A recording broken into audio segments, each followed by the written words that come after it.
Bonjour à toutes, bonjour à tous. Je reviens ici aujourd'hui. Je sens que ça fait quelques jours qu'il y a des messages qui ont besoin d'être transmis. Je vais me centrer et transmettre tout ça.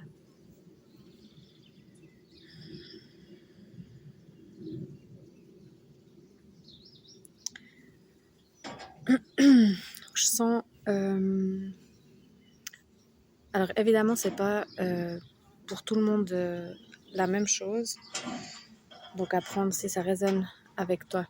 Mais c'est comme s'il y a deux énergies qui cohabitent. Entre cette envie de faire et cette effervescence extérieure et en même temps, pour beaucoup de gens, une espèce de fatigue, de besoin de ralentir, de besoin de silence, de tranquillité. On nous invite vraiment à écouter ces besoins, à entrer en contact avec la nature, mettre les pieds dans la terre.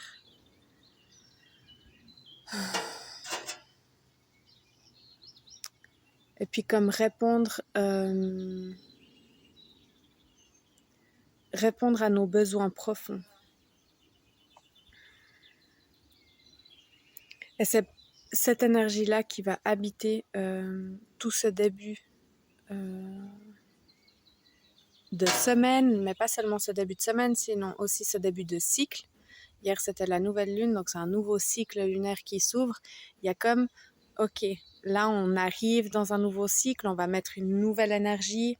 Il y a des choses qui vont se passer, des choses qui vont prendre forme, mais c'est, ok, j'y vais, mais un pas après l'autre, en prenant le temps, en faisant un pas, en observant, en respirant.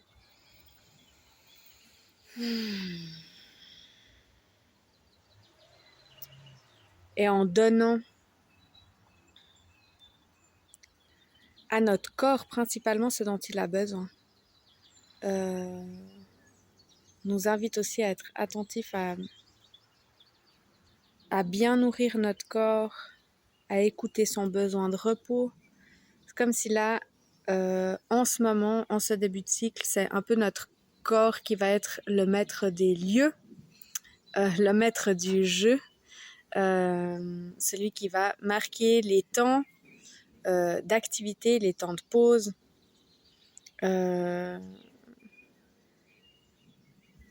Et il se peut que ça nous fasse entrer un petit peu en conflit avec la vie et nos activités. C'est-à-dire que peut-être que mon corps va m'inviter vraiment à être dans ce truc de je me pose, je fais rien, puis en fait ne rien faire. C'est pas ne rien faire, c'est donner de l'espace au repos, au corps de recharger ses batteries. Donc peut-être cette énergie qui nous invite plutôt à s'arrêter, à être dans le calme, dans l'observation. Et en même temps, notre tête qui tire, les projections, la fin de l'année pour tous ceux qui ont des professions où cette fin juin, c'est comme la fin d'un cycle, comme la fin d'une année scolaire, d'une année universitaire, etc., qui nous invite à une surdose d'efforts, d'énergie, etc., on risque d'être un peu coincé entre les deux. Mais il semblerait en fait que pour que les temps d'action, d'activité soient réellement productifs, bénéfiques, qu'on puisse être content du résultat, alors il est indispensable de donner cet espace au corps, cet espace de pause, de repos, de tranquillité.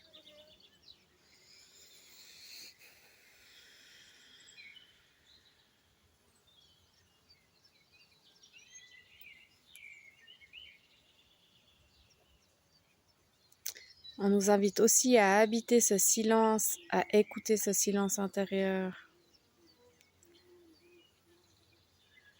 Ouais, c'est vraiment c'est comme un espèce de besoin de ralentissement même si ça nous ressemble pas, même si on a de la peine un peu à comprendre pourquoi, il peut qu'il y ait aussi du coup une espèce de sensation un peu de nostalgie, de pas comprendre, de se dire mais en fait pourquoi est-ce que j'ai pas cette motivation à faire ces activités un peu d'été, de rencontres et d'extérieur. C'est pas que j'ai un souci en fait, c'est juste que là il y a une énergie qui nous invite, comme l'image là qui me vient, c'est que la vague que l'on voit à l'extérieur, donc son mouvement, eh ben elle prend elle s'initie, elle s'origine vraiment dans le fin fond comme ça de l'océan, de la mer. Et puis, et puis du coup, ce mouvement, il est beaucoup plus lent, beaucoup plus profond. Il est peu visible à l'extérieur. Puis c'est un peu ça qu'on nous invite à faire en fait, à se donner le temps d'aller à l'intérieur, qu'on dirait qu'on est en pause, mais pour laisser en fait naître ce nouvel élan et pour qu'on puisse surfer sur la vague. Et il y a un moment donné, dans pas si longtemps que ça en fait, où cette vague tout d'un coup, pouf, elle va prendre l'élan et puis ça va s'accélérer et il y a des belles choses qui vont se mettre en place, qui vont prendre forme dans la matière, mais plus on va se laisser aller profondément en nous, plus on va se laisser profondément. En fait, quand je parlais de silence tout à l'heure, c'est pas vraiment du silence. C'est exactement la même image que l'océan. C'est on peut imaginer comme ces bruits marins où on entend comme ça au loin, où on entend comme ça le bruit de l'eau. Et ben c'est comment on se permet d'être à l'intérieur de soi, dans cette espèce de bruit intérieur en fait. C'est un bruit qui n'a pas de nom, c'est pas des pensées en soi, c'est comment est-ce qu'on se laisse juste porter par ce qui nous habite au plus profond de nous. C'est comme si ce silence-là, cette pause-là, le aller profond en nous, va nous permettre d'avoir des nouvelles clés, une nouvelle lecture pour pouvoir prendre l'élan de cette nouvelle vague. C'est comme si c'est vraiment un nouveau chapitre de notre vie en tant qu'humanité, enfin en tant que groupe, en tant qu'humanité, mais aussi de manière individuelle. Il y a quelque chose comme ça dans les profondeurs de qui on est en tant qu'humanité, en tant que personne, qui est en train de prendre forme, de prendre l'élan, de se former. Et il est important, primordial de laisser de l'espace à ça en fait. Et c'est ok de ne rien faire, c'est ok d'aller lentement, c'est ok d'être juste là, en présence. Et peut-être que c'est ça ce qui est important, c'est pas être là à ne rien faire, entre guillemets, mais en s'occupant l'esprit. C'est plutôt comment est-ce que j'arrive à être là en présence, à l'intérieur de moi, avec moi, en observant ce qui se passe, s'il y a des émotions, me les laisser vivre. S'il y a des élans de créativité ou le besoin de sortir ce qu'il y a un peu à l'intérieur, comme ça, brouillon, dans de la peinture, du dessin, une autre forme créative, artistique, c'est bienvenu. De mettre les mains à la terre, mais d'être dans des activités ou dans faire avec les mains, mais qui nous amène ou nous permet cet état de présence à soi, d'écoute de soi.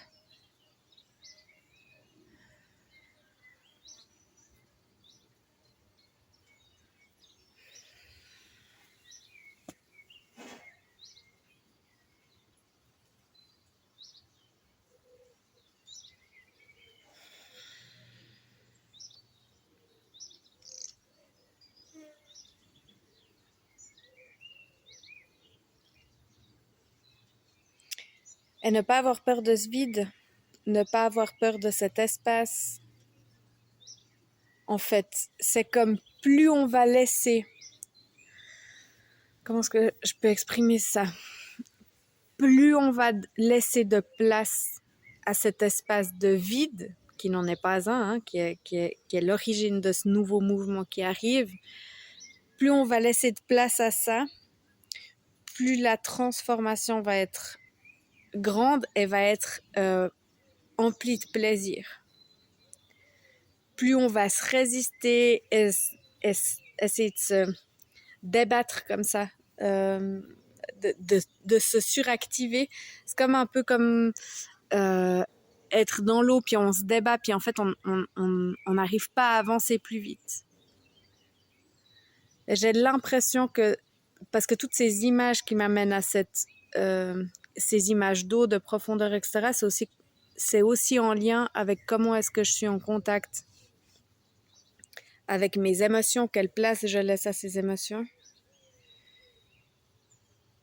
Et dans cette invitation à cette écoute dans les profondeurs, il y a aussi la notion de peut-être des situations aujourd'hui qui m'amènent à vivre, à sentir, à faire émerger des émotions du passé qui n'ont pas trouvé un canal de libération au moment où ça s'est déroulé, où la situation s'est présentée, etc. C'est comme si là, on a l'opportunité d'entrer en contact avec tout ça pour le laisser quelque part poursuivre sa route et nous en libérer.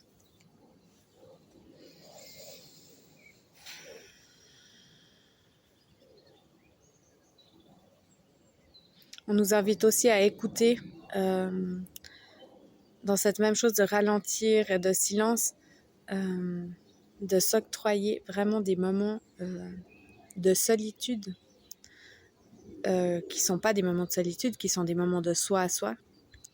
Des moments de soi à soi et de connexion à la vie, à la nature,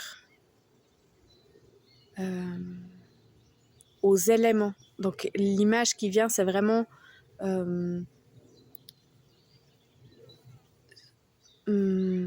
connecté avec l'eau, à l'extérieur, soit un lac, une rivière, la mer, la nature sous forme de champs, de forêts. Observe la vie autour de toi.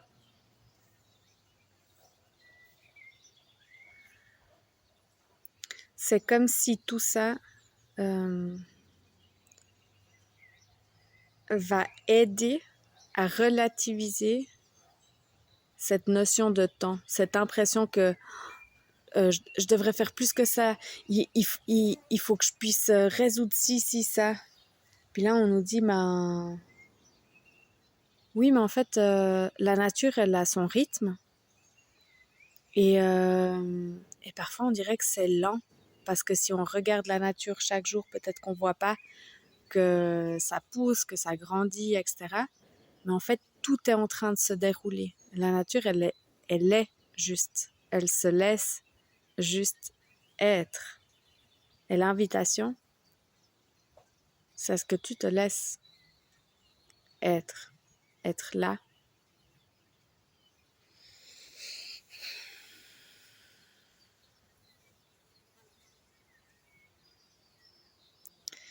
Ça peut être une période là où il est plus difficile de résister aux tentations, à tous les comportements addictifs,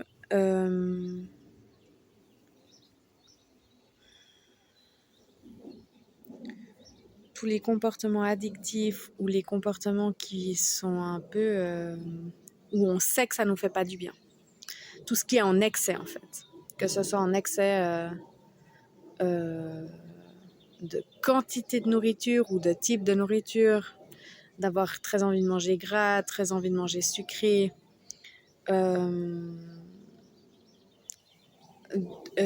ce qui est excès consommation de tabac, d'alcool, mais ça peut aussi être l'excès dans les jeux et l'excès dans tout ce qui nous sort de nous-mêmes en fait. On nous invite à observer,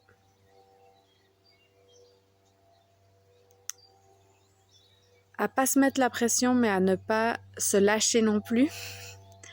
C'est-à-dire ne pas chercher des excuses pour ces situations-là, mais plutôt de prendre un moment après l'autre, d'observer les impulsions, d'observer ce à quoi répond ces impulsions ou ces besoins.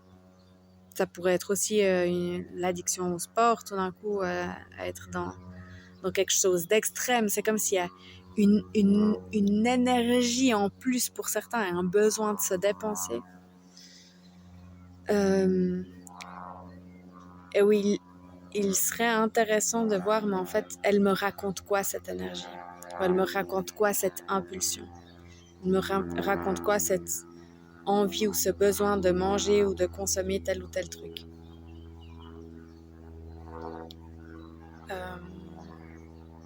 Parce que là, c'est comme si on passe un tunnel. Donc, il va y avoir une fin à ça, mais c'est comme si on passe un tunnel qu'on pourrait appeler le tunnel des tentations. Alors, soyons à la fois fermes et à la fois indulgentes avec nous-mêmes, en observant, en essayant au mieux de répondre à ses besoins émotionnels, parce que souvent derrière une impulsion, il y a un besoin émotionnel, affectif. Et comment est-ce que je peux y répondre au mieux?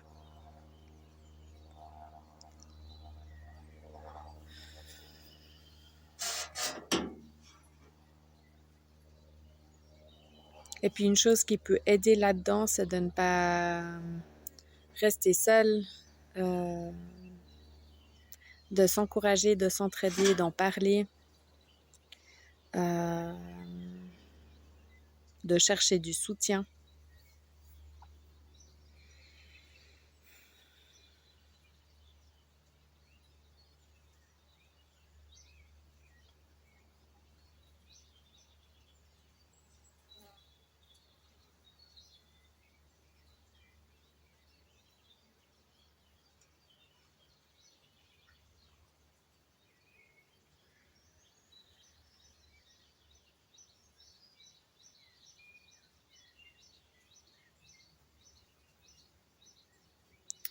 On nous invite donc à être très en contact avec les sensations dans notre corps, les besoins de notre corps, mais les réels besoins.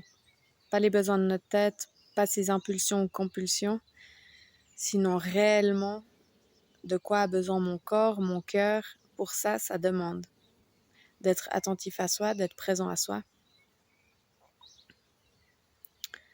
et d'être sincère avec qui je suis et ce dont j'ai besoin. Répondre à ces besoins.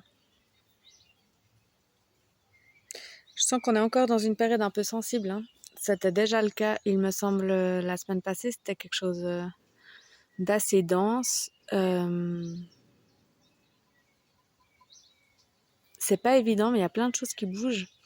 Et j'ai l'impression qu'aujourd'hui, on perçoit pas encore complètement, en fait, quels vont être les cadeaux ou les bénéfices, en fait, de cette période-là. Néanmoins, c'est important qu'on garde cette confiance, qu'on nourrisse cette confiance et qu'on prenne soin de nous, de notre corps, de notre cœur.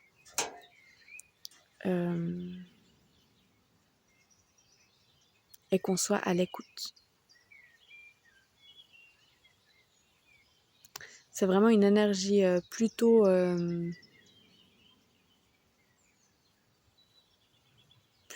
passive,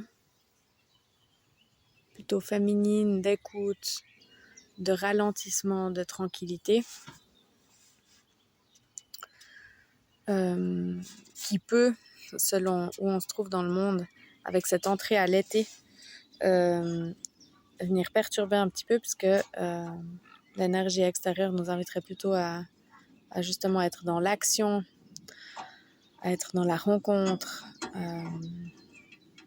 et contrairement à ce pic extérieur qui en plus se marque là avec le solstice d'été, avec ces journées les plus longues, donc la lumière au plus grand de son expression,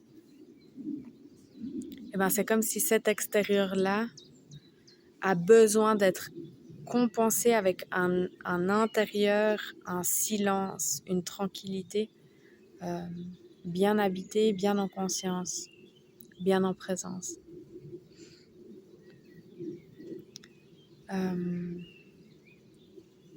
Je nous souhaite beaucoup de sérénité et de tranquillité. J'ai l'impression que